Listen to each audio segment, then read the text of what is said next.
I'll start by introducing, we've got quite a few panelists, so I'll introduce them one at a time.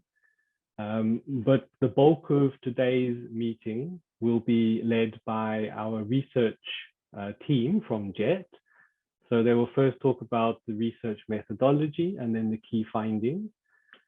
We will then invite responses from some of our partner ministries. I know that Malawi and Zambia are represented today. I'm hoping Trinidad and Tobago will join us. And I'm happy to report that Mozambique have also joined us. So welcome everybody. We will then hand back, once we've had some responses from our ministry partners, for any last comments from JET. And then we'll try and address the questions and answers that have arisen from the floor. And then finally, I'll just try and summarize where we are heading with the open schooling portfolio.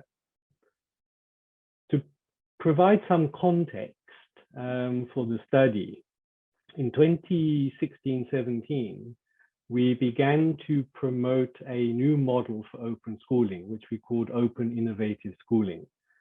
The open innovative schooling model has 4 phases to it. In phase 1, we develop curriculum-based open educational resources. So obviously we have to train teachers to develop such resources. Then in phase 2, we pilot the use of those resources in 15 to 20 centers, typically schools, but sometimes adult education centers. And then in phase 3, the idea is that we take what we've learned from the pilot and see how we might reach either more schools or more learners. So this could be still a school-based model, or in some countries, we could be moving to fully online provision. The idea then is that once you've tested at scale, the ministry would be able to make a decision about whether it wanted to mainstream the use of this model or this blend of models, depending on what happens during the pilot and scaling phases. And it then becomes part of the ministry budget. Over the period 2017 to the beginning of 2021, Cole invested about 1.3 million Canadian dollars in supporting the Open Innovative Schooling project in 6 countries. And so it seemed appropriate, as we were also ending our 6-year strategic plan for that period, to check that we were getting good value for money from this investment, even though most countries had not yet got as far as phase 3. And we felt that it would help us to make strategic decisions going forward.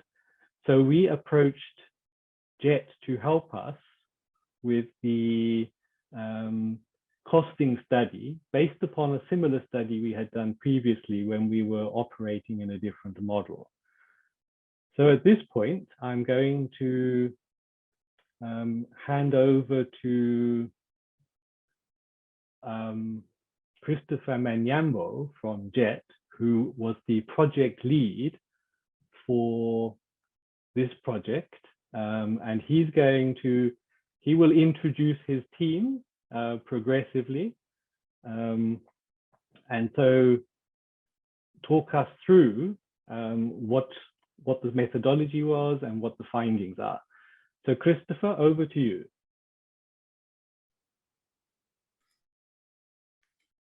Thank you, Tony.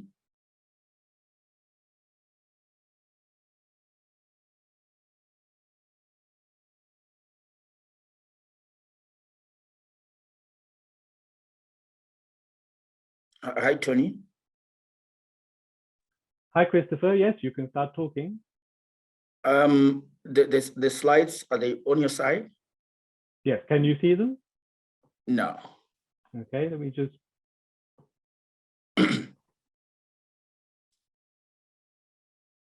I tried to put them,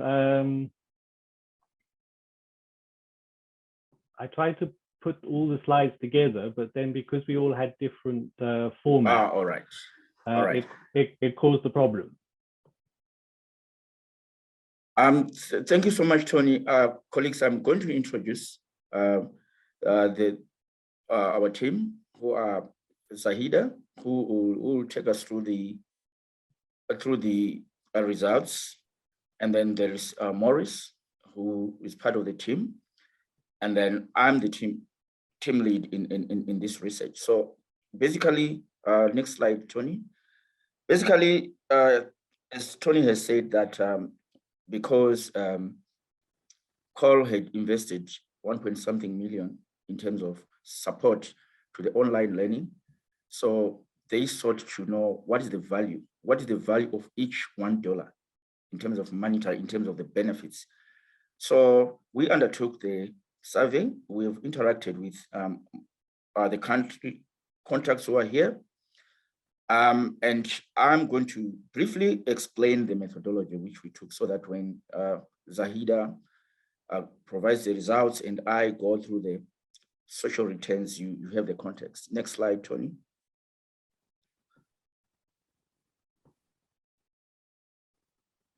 So in conducting the analysis, what we did was our JET is Joint Education Services. JET Education Services were based in Johannesburg, around the Wits Education Hub in Johannesburg. So we carry out studies pertaining to education. So what we did, particularly for this study, was we identified costs.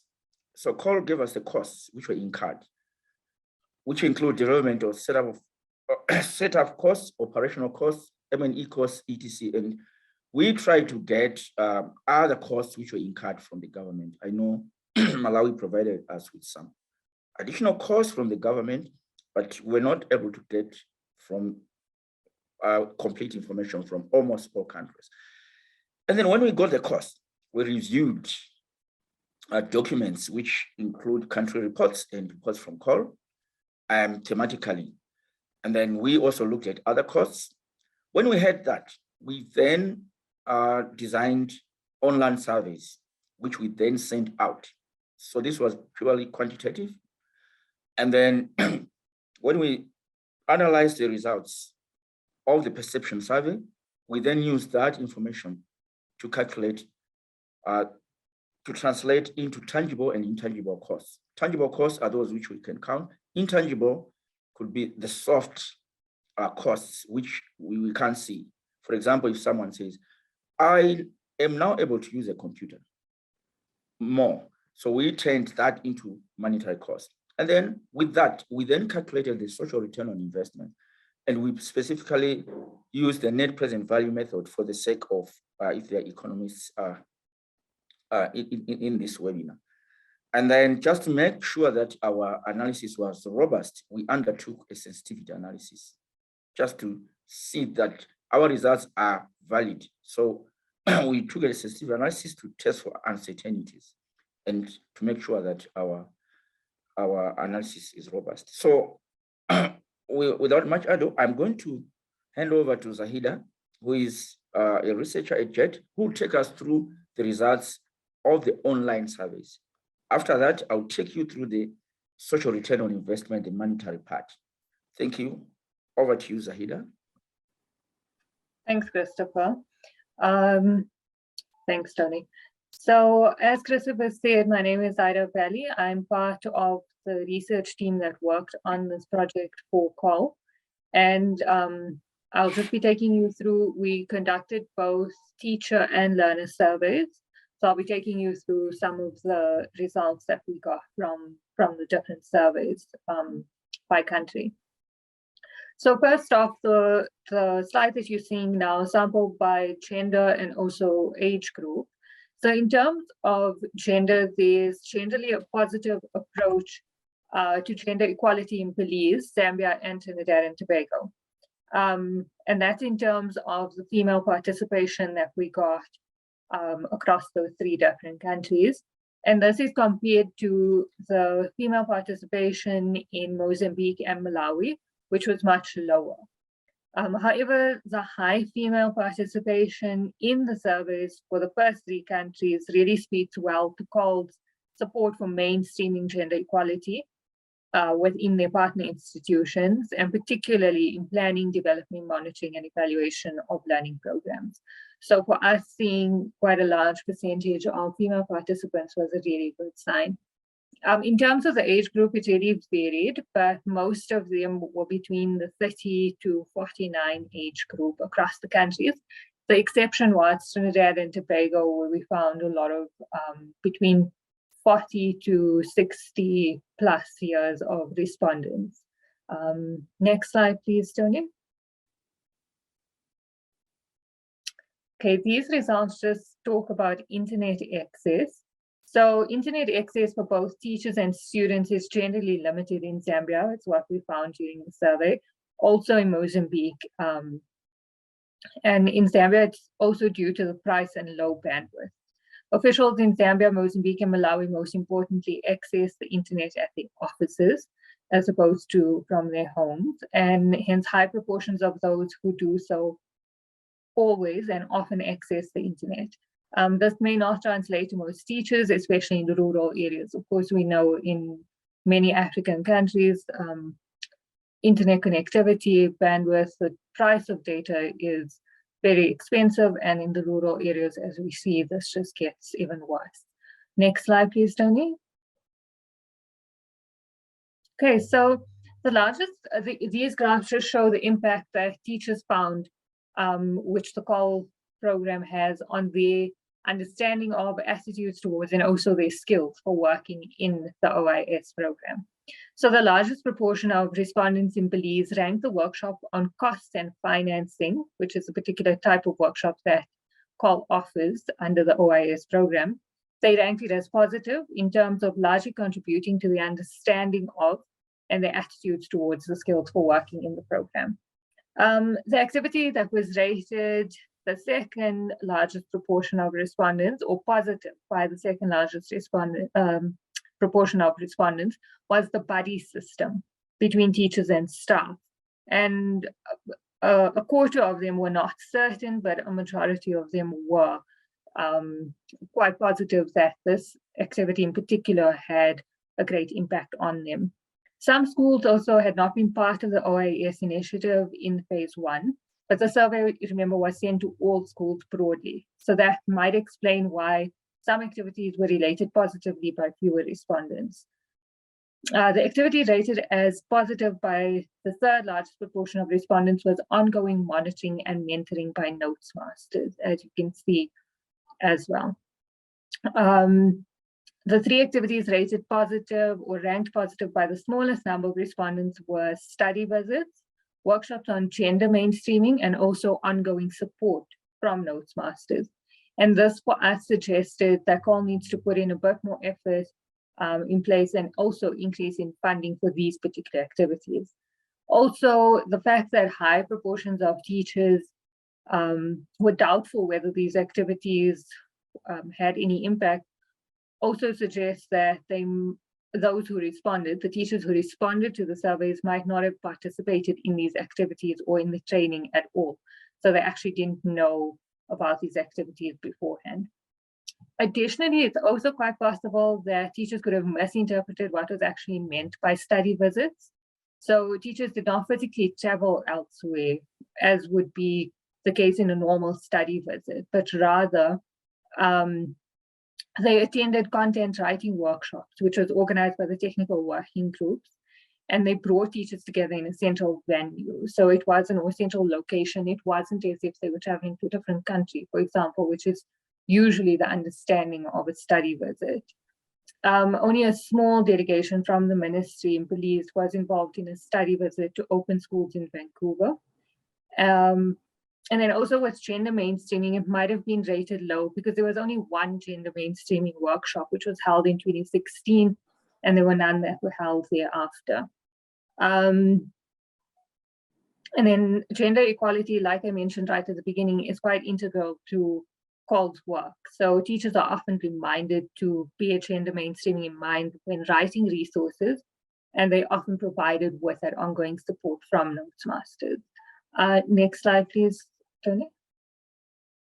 So from these results, as you see, we note that in Zambia, study visits, and also the buddy system between staff, workshops on cost, and also the workshops on gender were least participated in, quite similar to the results that we just saw previously.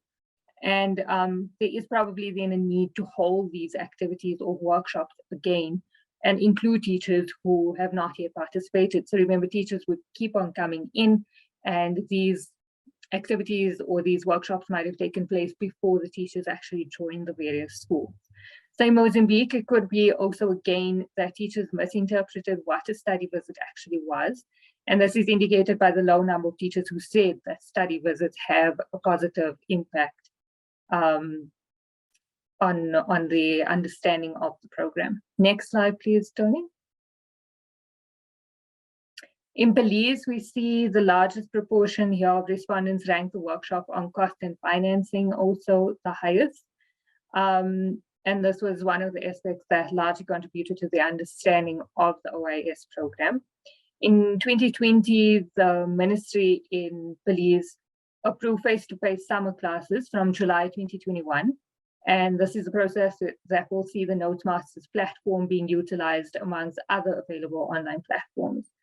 In Mozambique, schools offer traditional distance learning through print materials, and overall, the results generally point that COL has had a positive impact on learners, both targeted and untargeted.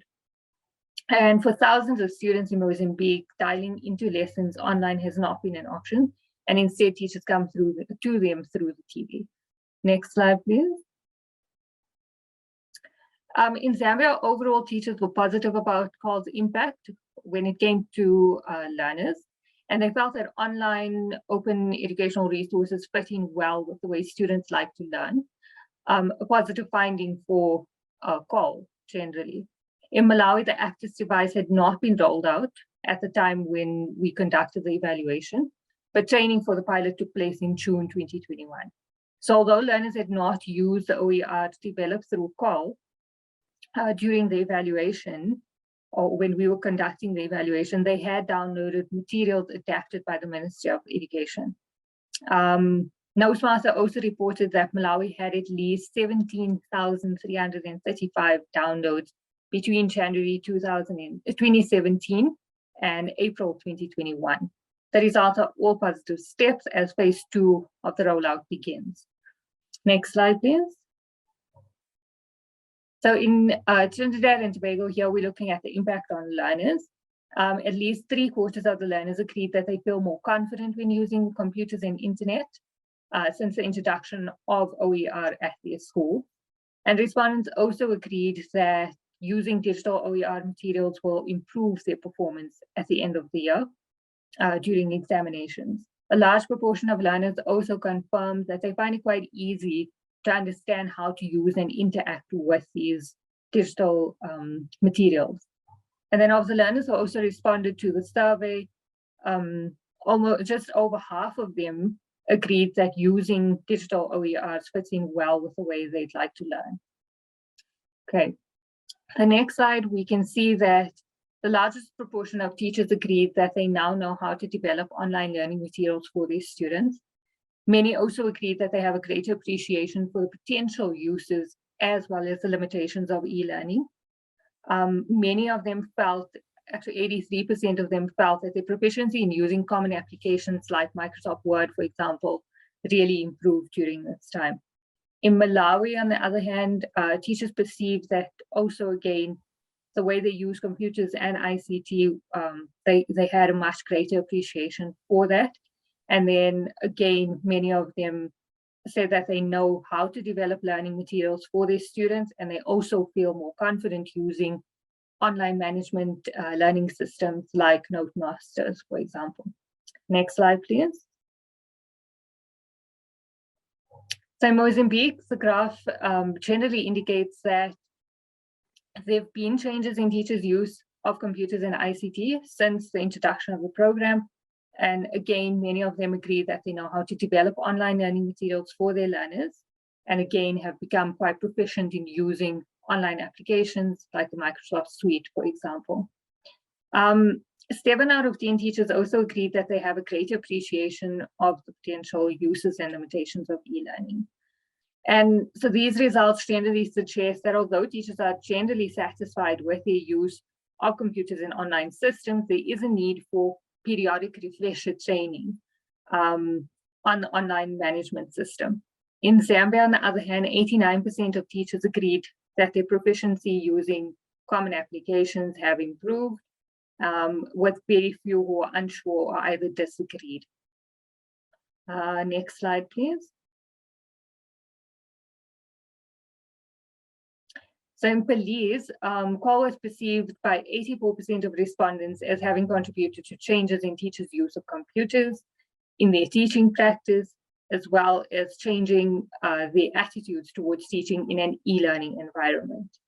In addition, only half of the respondents confirmed that they spend less time lecturing or tutoring students, although using online materials is meant to reduce the time required to prepare and teach materials.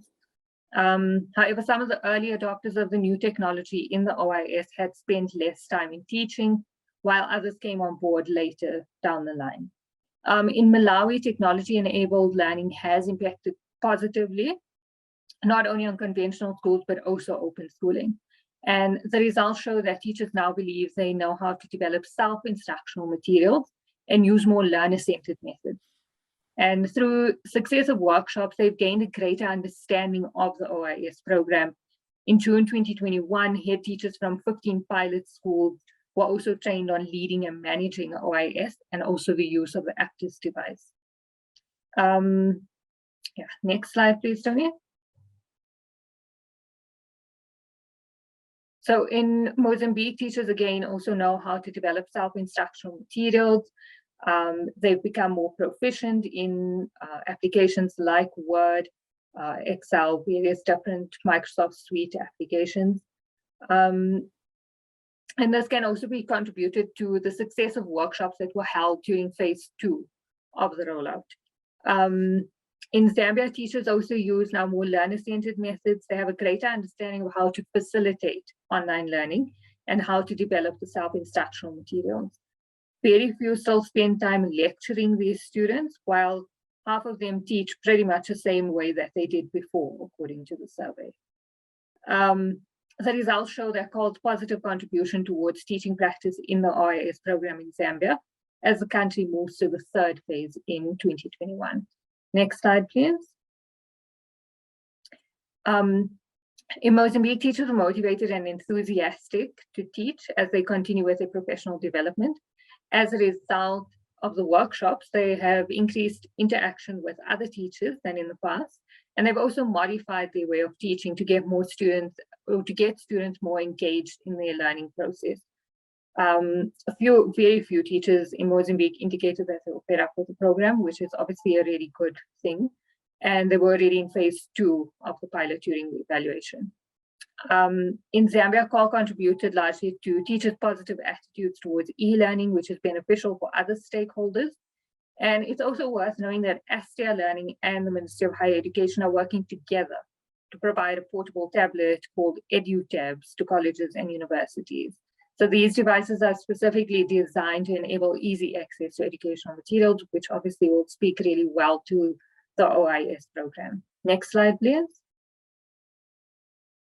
So in Malawi, the CAL intervention is largely contributed positively to teachers' motivation, and they plan to continue their professional development by improving their understanding of and skills in e-learning.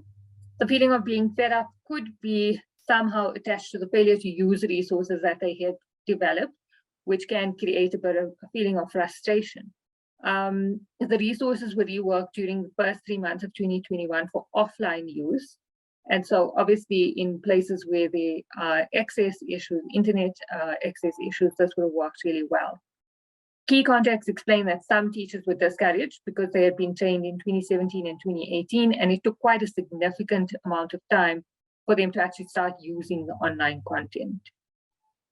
In Belize, most teachers plan to continue with the program, and they are feeling motivated and really enthusiastic about the program, and their attitude is just generally much more positive towards teaching. In phase 1, it was reported that the writers and management worked extremely efficiently together, identifying potential challenges early, and putting in place the necessary intervention. Next slide, please. So Belize had the highest proportion of teachers who felt that the call intervention had no impact on their ability to manage OIS and also use the ACTIS device. This might have been because Belize was still in phase 1 during the time of the evaluation. And the results suggest that if ACTIS is introduced in phase 2, there may be a greater uptake. However, there is a need to then offer training, obviously, on the management of OIS schools as is being implemented in Malawi. And participants in Malawi were then trained how to increase access to digital resources in phase 2. In Malawi, 79% of respondents attributed the improvement to or in performance to the call intervention. A positive step is that in June 2021, the ministry rolled out phase 2 using the ACTIS offline digital learning platform. Adult literacy programs and primary school children alike stand to benefit from the same technology once adequate materials for secondary education have been loaded and more units are installed. The last slide, please. So Mozambique is poised to launch phase 3 of the Call OIS program, and it's likely to go the ACTIS route due to the internet challenges that it faces. This will be in part determined by a TRACES study, which is currently in progress. Teachers have also reported a positive impact on the ability to manage open schools and utilize the ACTIS device. And then in Zambia, it's quite encouraging that training on teaching and learning in OIS was almost saturated with a high uptake of the ACTIS digital platform. These results showcase that called financial contributions translated to a functional, high-performing e-learning system in Zambia at a time when the entire world is adapting to e-learning during the COVID-19 pandemic. And that's it from my side. Thanks, Christopher, over to you.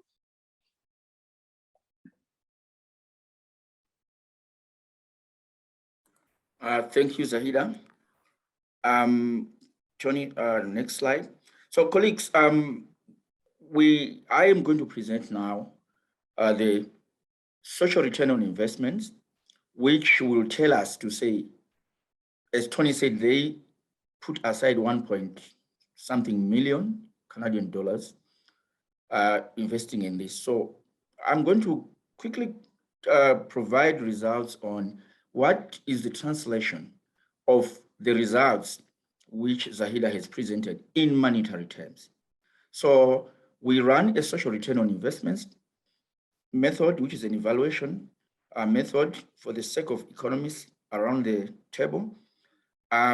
We used a net present value, which we converted. All these perceptions, you see what Zahida presented, it's positive, it shows positiveness, but then we say, so what? Cole says, so what? They want to fund, but so what? What does $1 Canadian translate to? Next slide, Tony. So generally, the results show that there was impact on learners in the sense that each Canadian dollar, in terms of impact on learners, each Canadian dollar generally, when it was invested, it translated to 4 to 5 Canadian dollars worth of value in the short term.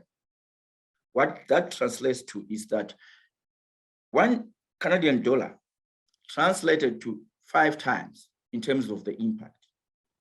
This means that the benefits realized from the investment of coal outweigh the costs in the next 5 years. So we say, coal, look here, here's a good story.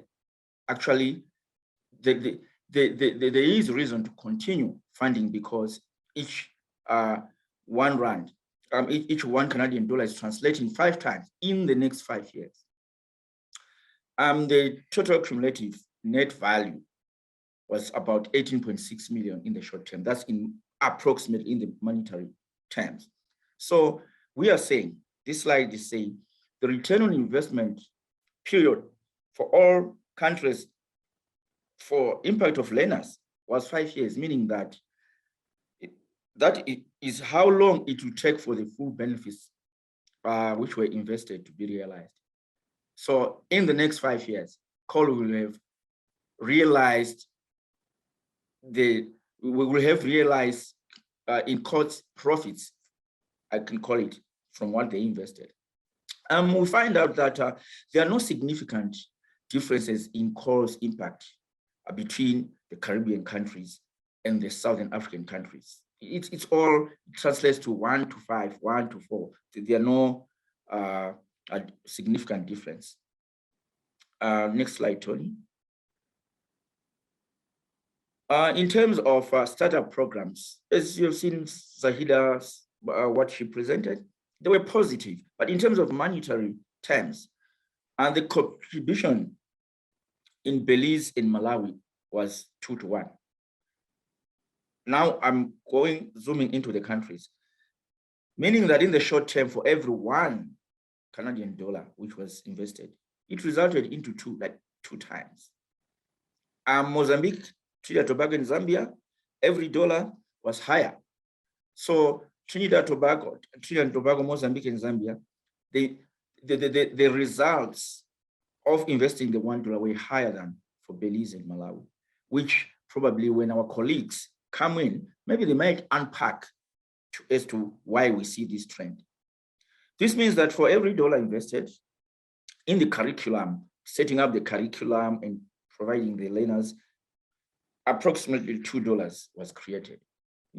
Coal invested $1, $2. Again, a good story to say, Coal, this is worth value to continue funding this project. Next slide, Tony. And then we look at the impact on teachers' understanding and their attitudes, because the teachers themselves have to understand and what are their attitudes.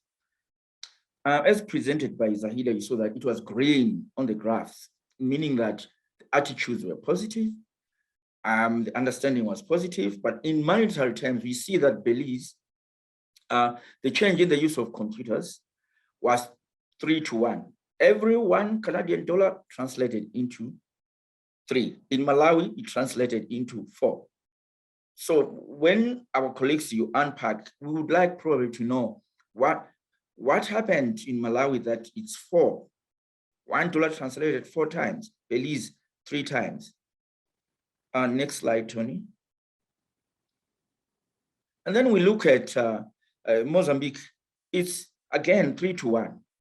$1 invested in terms of supporting the understanding of teachers through workshops and other activities. It translated 3 times. Again, good story. Good news for Coal to continue supporting the project. In Zambia, it was higher. It was $1 translated to 4 by the time we did the survey, I guess because they were more advanced in their activities. Again, we would like you to unpack to say, well, we were advanced because, and then we see that from this, in terms of attitudes, understanding, we see a positive returns for Coal. Next slide, Tony. Financial overall, what is the returns in terms of the financial support? Belize, Malawi, and Zambia, again, you see it's around 3. It was a 5-year project. It could be 10, maybe in 10 years, but we see that it hovers, even Mozambique and Trinidad and Tobago, $1 Canadian translated to 4 in terms of investment. Again, a good story for Coal to continue supporting these results. They manifest a good story, a good cause for their investment. Next slide. I would like to wind up to say, we've given you the perception of results in terms of perceptions which Zahida presented. Their perceptions, they provide Coal an insight of how things are on the ground. We may not be, because they are perceptions, they may not be what the reality is. But remember, we said we run a sensitivity analysis to validate the responses. We ran some cronbite alpha to validate, and our results showed that they were valid. And then our conclusions are based on results which were valid. Now our conclusion, we are saying, calls financial investment into activities that delivered. They delivered positive outcomes for the beneficiaries in phase 1. That is content development and also piloting APTAs. Good story. Hence, we recommend that since all countries yield positive returns, these results are very desirable and offer good value for money for CORE, hence justifying a case for continued funding. But we see that these ratios, in the long term, it's only in 5 years, but in the long term, they may not be viable. So we recommend that CORE should continue in 5-year tranches. Thank you very much.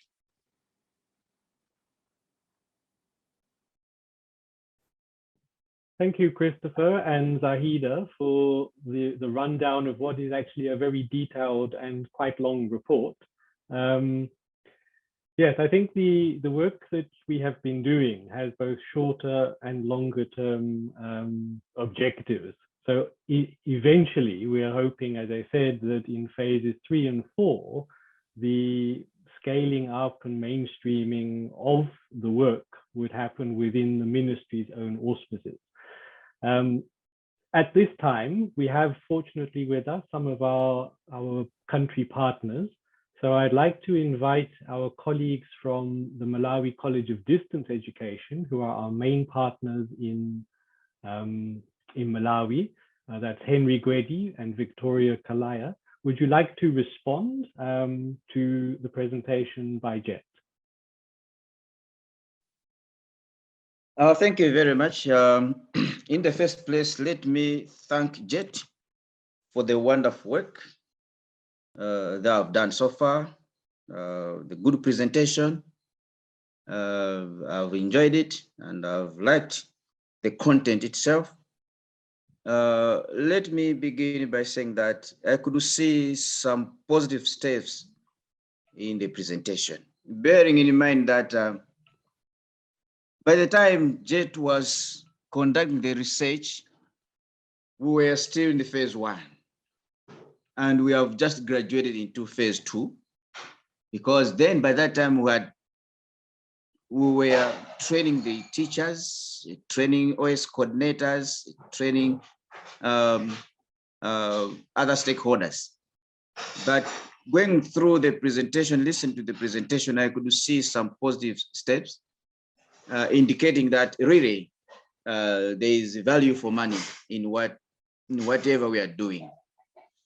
Currently, we want to monitor the use of APTAs, because we launched the use of APTAs a couple of weeks ago, and possibly beginning from next week or that other week, we'll go out meeting the coordinators and head teachers to assess and appreciate how they are using the APTAs, the challenges they are facing, the successes, and so on and so forth.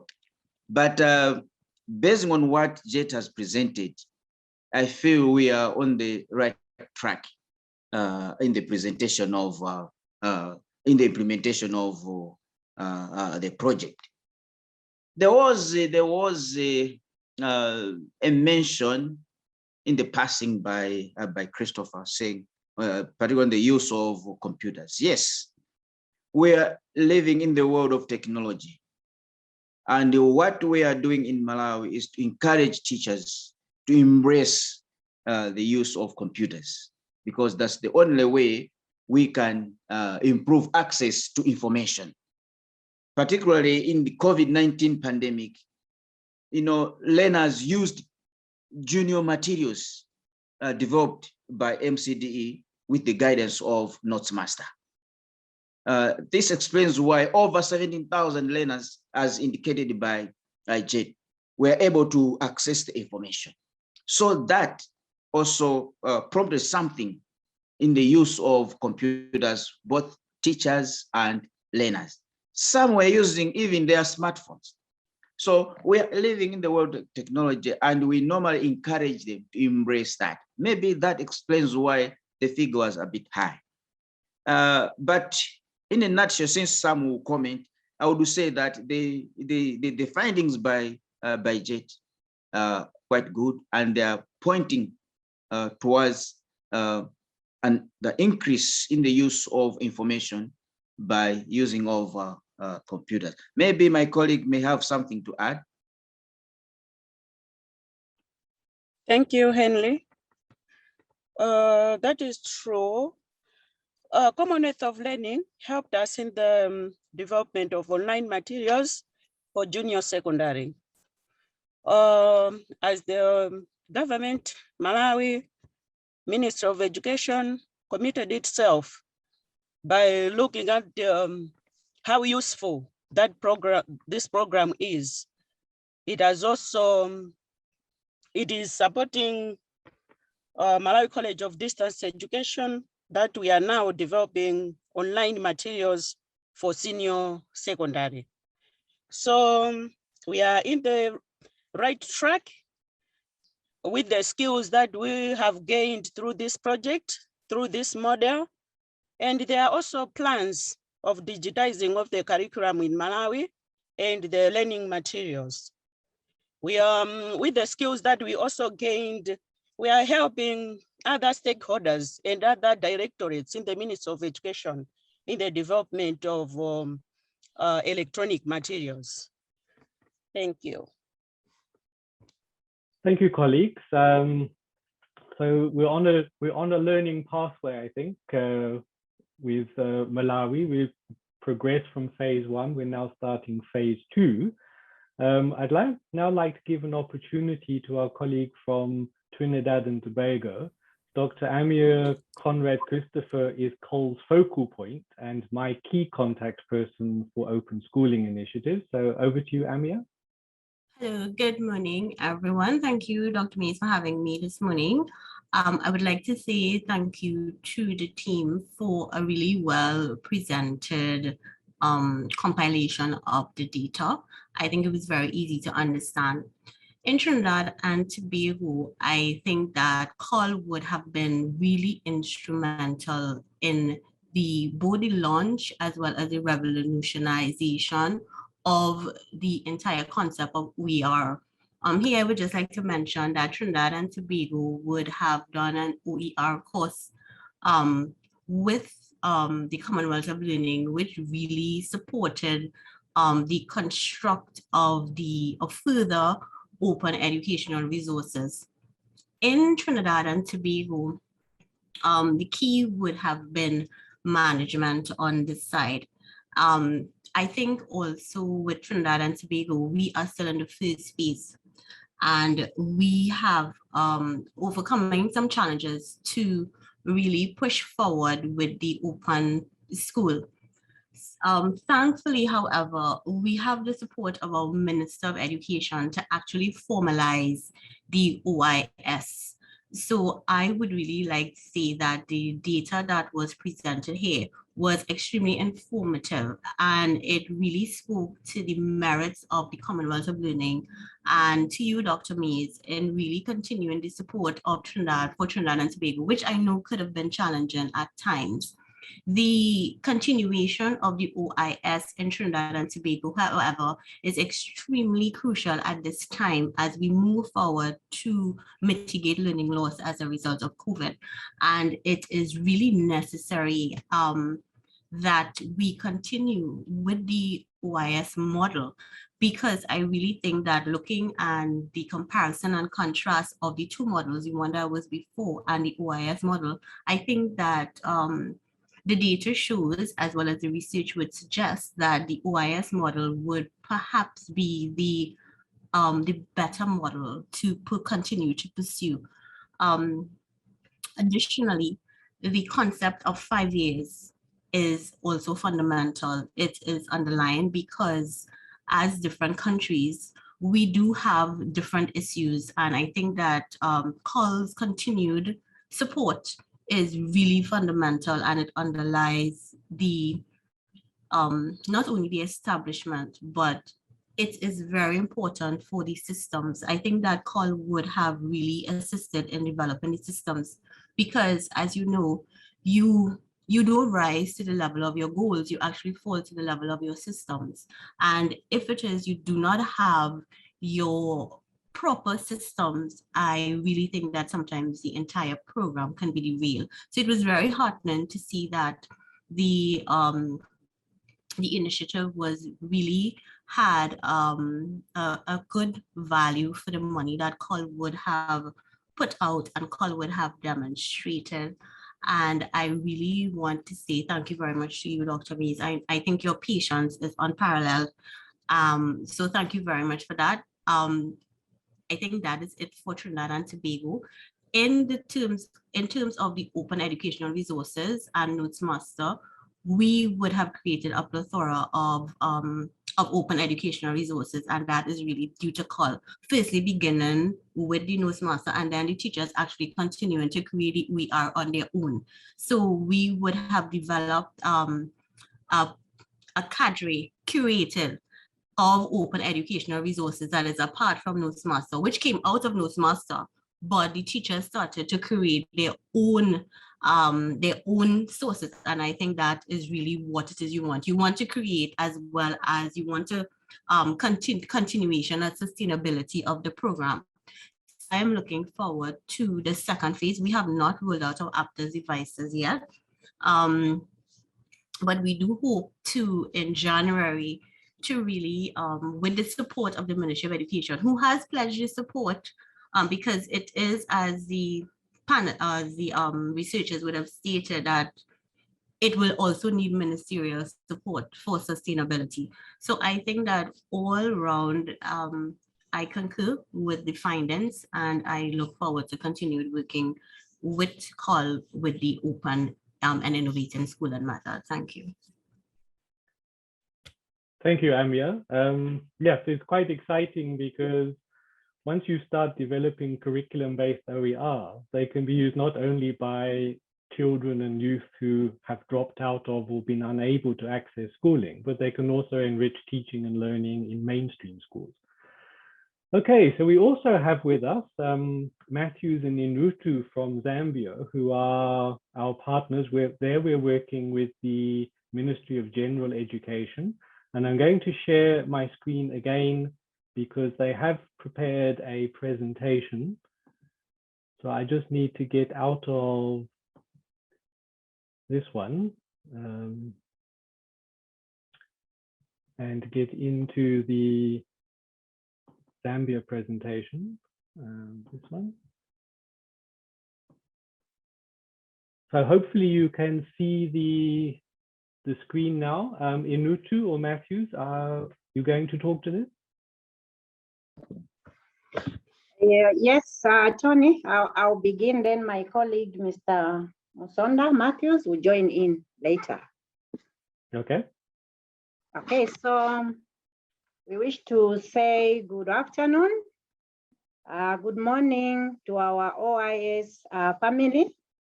It is pleasing, heartwarming to meet in this manner with the work that we have around the globe, and powered by our very own partner, the Commonwealth of Learning. We also wish to join in congratulating JET for this exercise, which they have done. But of course, behind that, we know that co-supported this cost-benefit analysis report, for which we are part, and appreciate the findings. We can go on. Next slide. Okay, so in response to what is being presented today, we wish to share a few highlights from Zambia in terms of the out-of-school children, and why we are contributing, how we are contributing to the out-of-school children and youths in Zambia. And then we shall dwell on our implementation of the OIS in Zambia, how it started and where we are, the successes and challenges, and then our next step, and then we shall comment on the report which has been submitted. Next, please. Okay, so of course, Ministry of Education is the mother body which regulates and provides education in Zambia. We deliver education at all those levels: early childhood, primary, secondary, youth and adult education. Of course, now we have even included higher education. Earlier on, it was a separate ministry, but it has been brought back to Ministry of Education as one. So within the ambits and the provision of education in Zambia, there's high recognition of the two modes of delivery, which is the face-to-face, or what we regularly known as the conventional schooling or regular schooling. But at the same time, from the time immemorial, well back to post-independence and even after independence, the open innovative schooling or ODL mode of delivery has been part of the mainstream system. So OIS is therefore recognized as a mode of education delivery. Next, please. Next slide. So a few highlights on our statistics. We have primary, we'll dwell more on primary and secondary. So at primary, those are the numbers, 1 million learners plus, and then the female also 1 million. So we have 3.3 million learners at primary level. And then at secondary, we have 918,912. So currently, we have 4.3 million learners in Zambia. And this is from our current educational statistical bulletin of 2019. We move on. Yes, Tony. What is also of particular interest to us as a sector, looking at open innovative schooling, are the transition rates and dropout rates in Zambia. So when we look at our efficiency indicators, you would find that from that number of learners which we have presented, the transition rate is 74%. And at secondary level, the transition rate reduces further to 53%. And then when we look at those who drop out at primary, we are at 1.7%. At secondary, we have 1.2%. So now we have a question to say, what happens to these learners who are not transiting? And also what happens to these learners who are dropping out? Next, please. Next slide. So because of those inefficiencies in the delivery system, we have a situation which presents the table being shared in terms of the out-of-school children at the ages of 7, 8, 9, 10, 15, 16, 17, and 18, according to our current statistical bulletin. So these are school-going children who should be absorbed in the school system, but they are outside.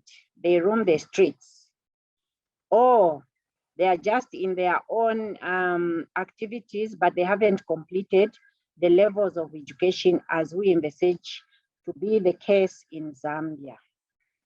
Next slide.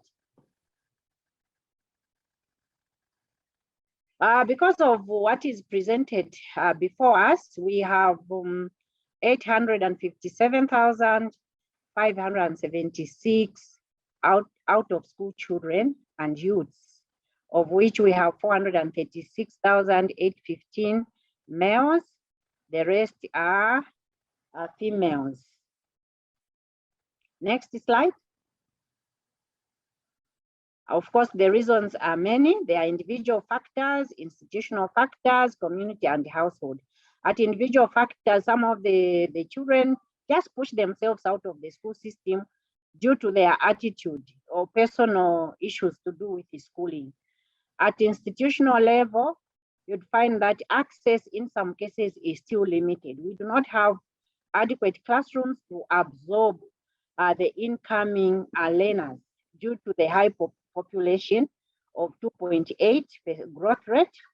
So institutions of learning may not have the capacity may not even have the adequate learning resources to give to these learners. So this seems to push them out. At community and household levels, we have issues of our culture. We have some ceremonies. We have all sorts of factors, even distances. So you'd find our learners are ejected. And this pushes them to be out of school. Next slide. So for this reason, in the Ministry of Education, we have a department which is in charge of ensuring that those who leave school before they complete, those who haven't even begun can still be brought back, where we have OIS as a flexible intervention, which is targeted at addressing educational needs for such categories of our people, of our population. Next slide. So now we'll go into our OIS. So our OIS was launched in 2019. Prior to the launch, we had a 2-year period of developing the OER, the online OER. It was very exciting. We had a lot of challenges to bringing in our teachers to develop the OER online. So there was capacity building, which was required. We had a lot of setbacks, but we thank the Commonwealth of Learning that was unwavering in giving us support until we had to have a breakthrough to conclude what we had to do. So we had the task of developing the junior secondary open educational resources from 2017 and had them launched in 2019. The launch was very, very successful as it brought most of our representatives in the regions to this meeting, which was centrally held in Lusaka.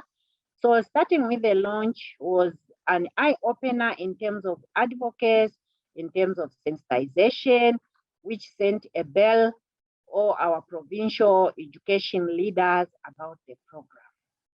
The launch also was associated with training of the center managers.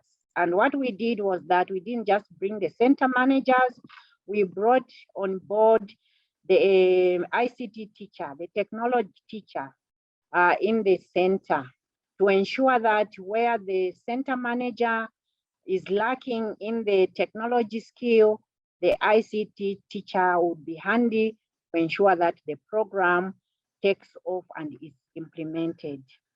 To this end, we established 20 pilot centers to which the OER was deployed.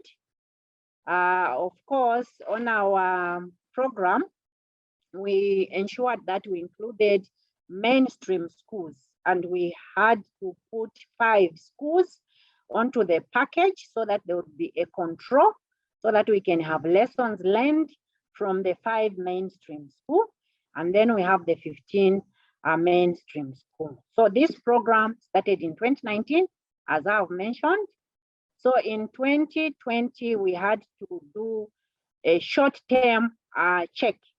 So we brought the center managers again for a review meeting and the recapacity building, because in Zambia, what we have experienced in the past has been a high attrition rate of our teachers.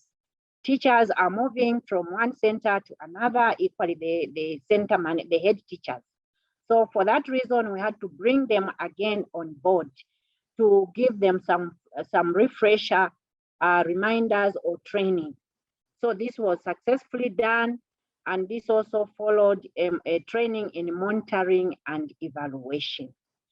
So like it has been shared, we are in the second phase of the implementation. Next slide. Yes, so within our implementation of the second phase, because the content was developed and it resides on the Notes Master platform with courtesy of the Notes Master company and the Commonwealth of Learning. Then we were also provided with the APTAS digital gadget, which assists to host the resources in an offline mode. Next slide. Of course, our successes, we can say that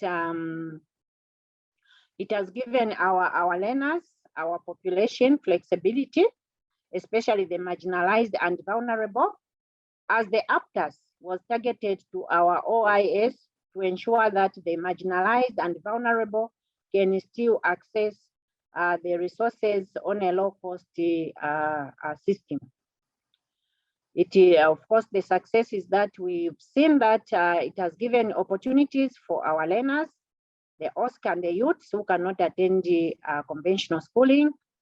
We've seen also that it has improved the digital skills of our center managers and the teachers around through the trainings which have been conducted at the central level, but more also at the institutional level following the launch which took place in 2019.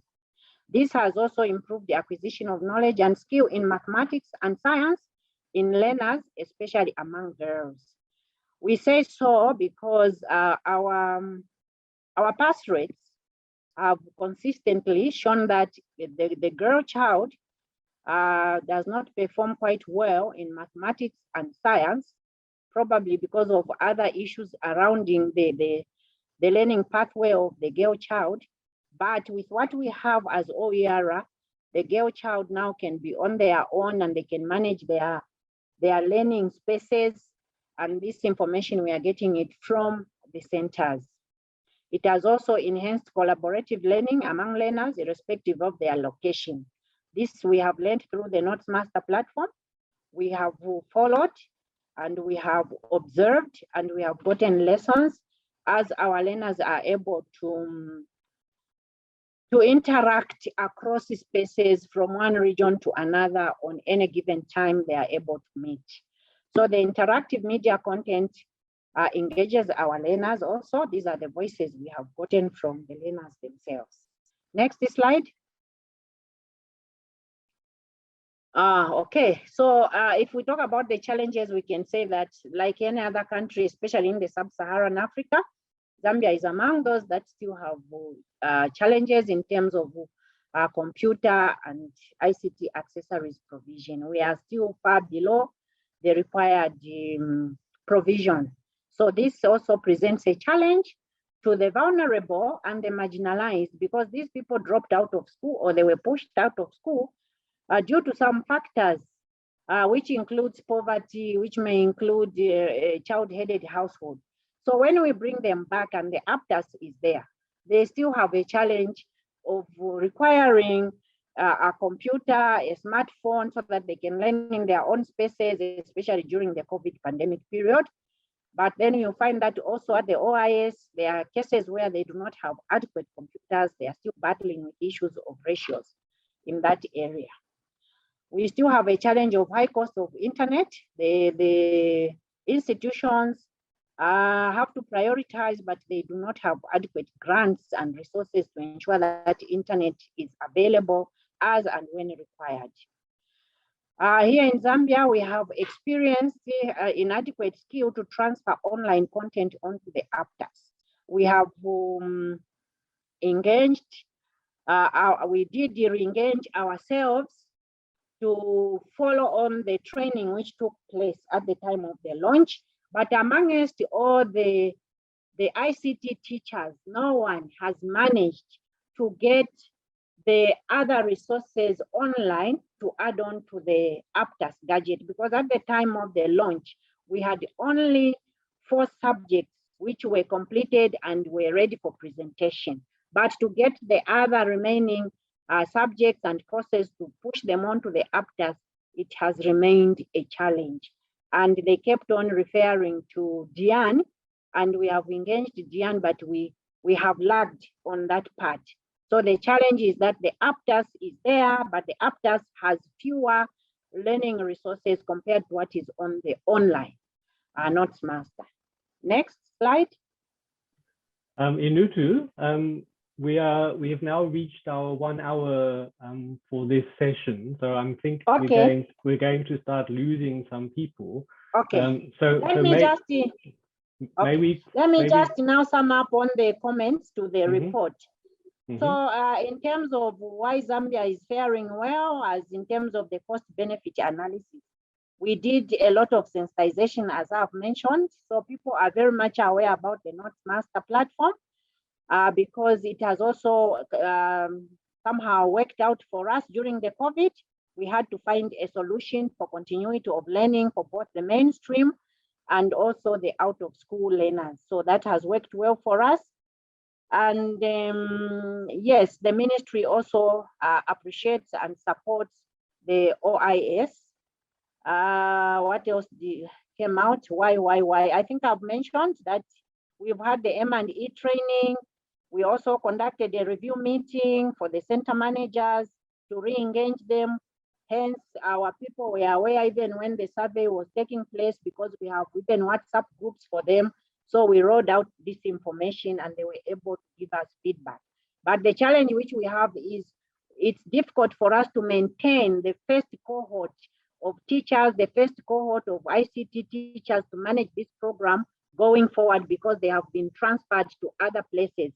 Therefore, we need also to strategize on how we can bring others on board so that they can move with the same concept and notion of what we started with.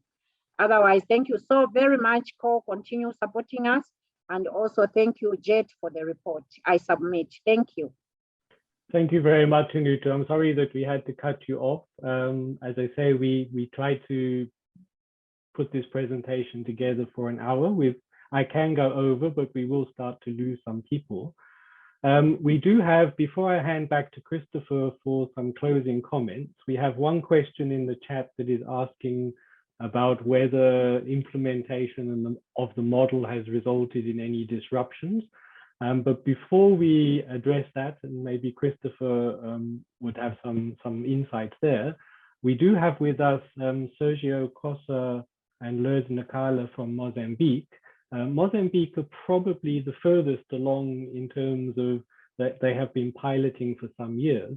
And you will, if you look at the Journal of Learning for Development, you see they have just published a case study based upon a tracer study that they've done.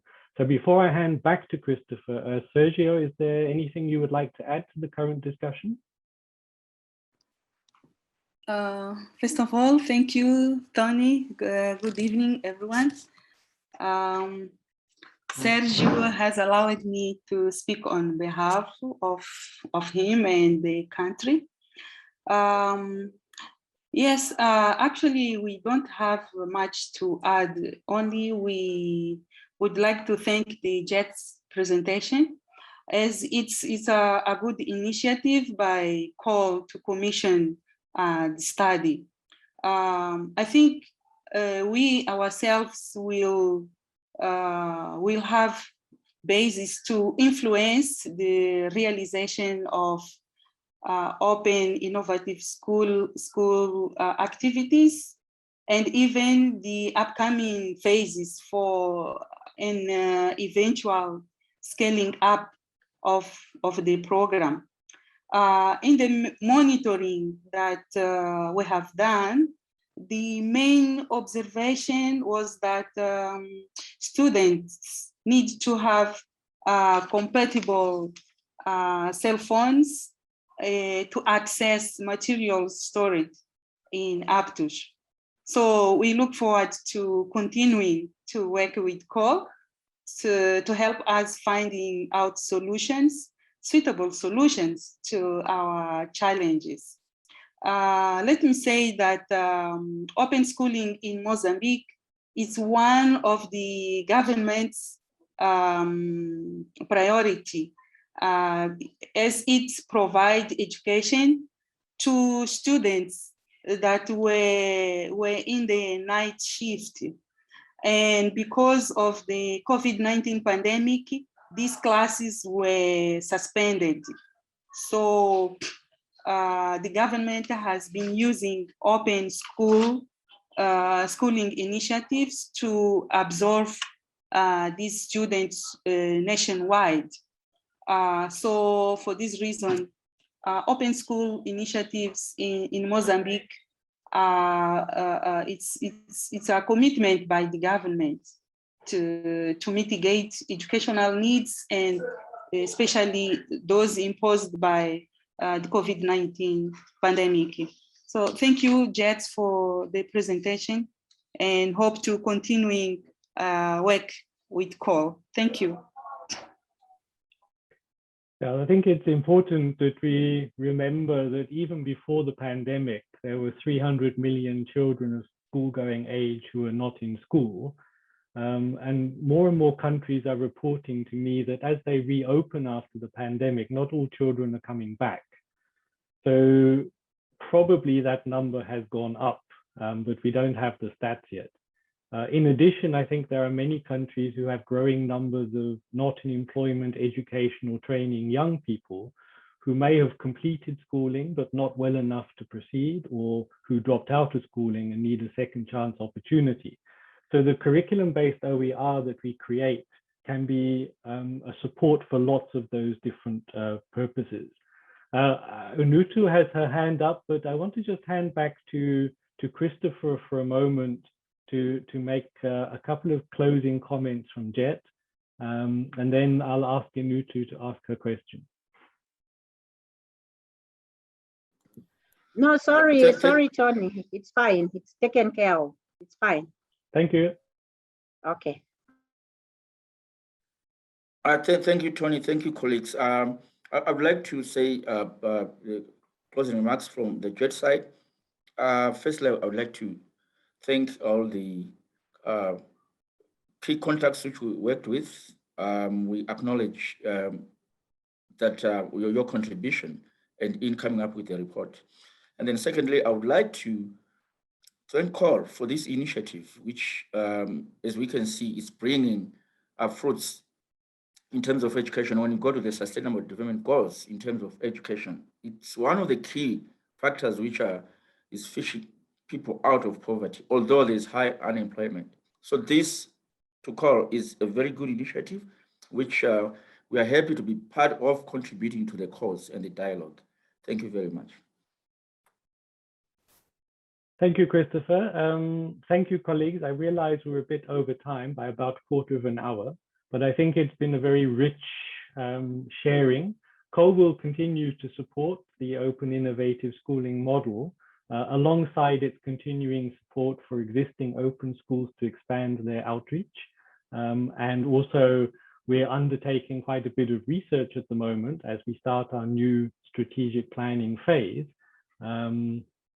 including a study on the current status of out-of-school youth in the Commonwealth countries of Africa.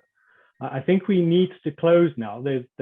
I would like to have a much longer discussion, but many of us have competing meetings to get to. For us in Canada, I'm just about to go to the office and I have the whole day ahead of me. And I think the presentations we can share and a recording of this session we can share with you in due course. And I hope that you will find it useful. So thank you very much, everybody. Thank you to the panelists and our colleagues from the ministries in 4 of the countries that we are supporting. And thank you to our attendees who joined the session today. We hope you found the discussion useful.